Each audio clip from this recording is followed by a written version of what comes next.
So we're back again. This is a follow-on from my last video of how to make mushroom risotto.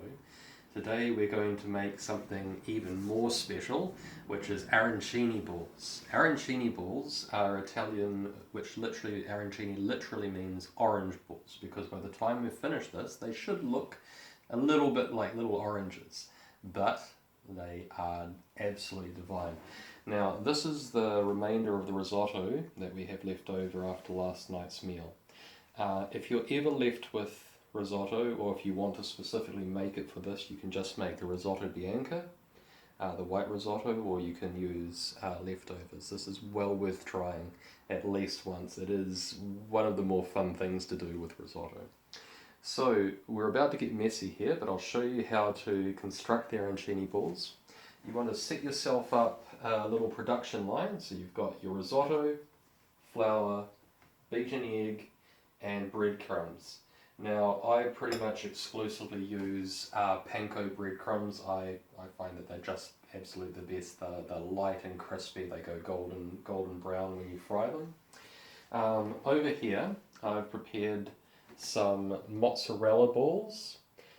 These are to go into the centre of the arancini balls. But you can feel free to use whatever cheese you like. Mozzarella works really well. You can use the buffalo mozzarella and just cut it into cubes. I've used blue cheese in the centre of these before. You can use whatever cheese you've got on hand. Just cut it into little blocks or make little balls about this size. Now, using a spoon, take a decent tablespoonful of your risotto mixture and flatten it in the palm of your hand. Get a little bit of mozzarella, chuck it in the centre, and then get a little bit more risotto and put on top. Now, the size of these can vary, but I reckon sort of cricket ball size is about the best, especially for cooking and overall shape. Then you take this, you want to roll it around in your flour, get it nice and dusty. Oh, if I didn't say so before, always wash your hands before doing this, and try to use cold risotto. Do not use warm risotto, so let it get a little bit cold overnight. Now you're going to want to dip this mixture in your egg, and then straight from your egg into your panko. Get it nice and coated. Now some people like to double dip, so you can go back to your egg and back to your panko if you want, but really there's no need. That is a one ready to cook arancini ball right there. Showing you one more time. Get yourself a good tablespoon's worth of risotto, bit of cheese,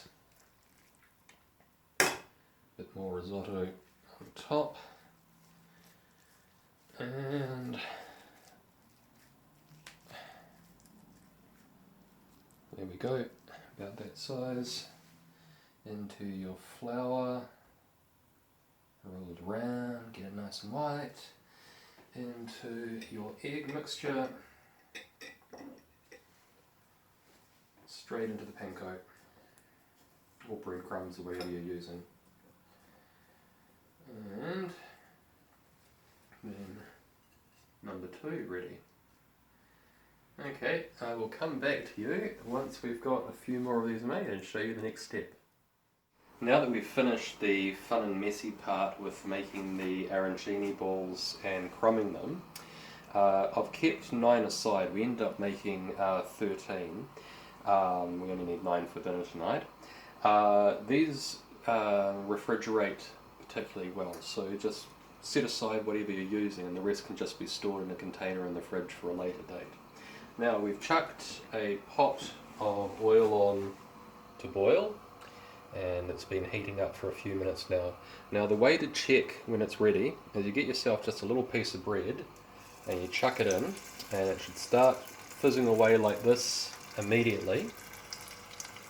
And if you just watch it for like 10 or 20 seconds, it should start to turn nice and brown like it's been in the toaster. and that lets you know that the oil's approximately the right temperature for frying. Just give that, see that's going golden brown already, that is just about the perfect temperature. Right, now you want to take something to use in the oil like a metal sieve or this device here. Let's leave that for a little bit longer. Yeah, no, that's definitely good. So you can see after about 20 seconds, that bit of bread has already gone a nice golden colour like this. So now we carefully get our arancini balls, and we'll do these in batches.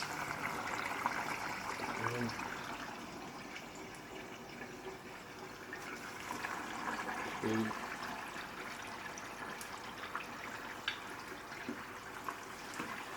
three. Now, you're going to want these to cook for probably 5 to 8 minutes. But you're going to be watching these because what you're looking for is when they turn to a lovely golden brown colour. That'll let you know that they're done. The rice is already cooked, and all you really want to be doing is making sure that it's heated through and that the cheese in the middle is melted. Righto, these cook a lot quicker than you'd imagine. So, once you've got them to a golden brown, such as this, when they're starting to resemble the little oranges of their namesake, take them out of the oil and place them to drain. Place them to drain on some paper towels on a plate as such. And if you want to check and make sure that they nicely cooked through in the centre, aside from the obvious golden brown colour, when you crack them open, they should be nice and gooey and stringy in the centre like that. That is absolutely perfect. Right, I'll go away for a little bit and we'll show you what these look like when they're plated up.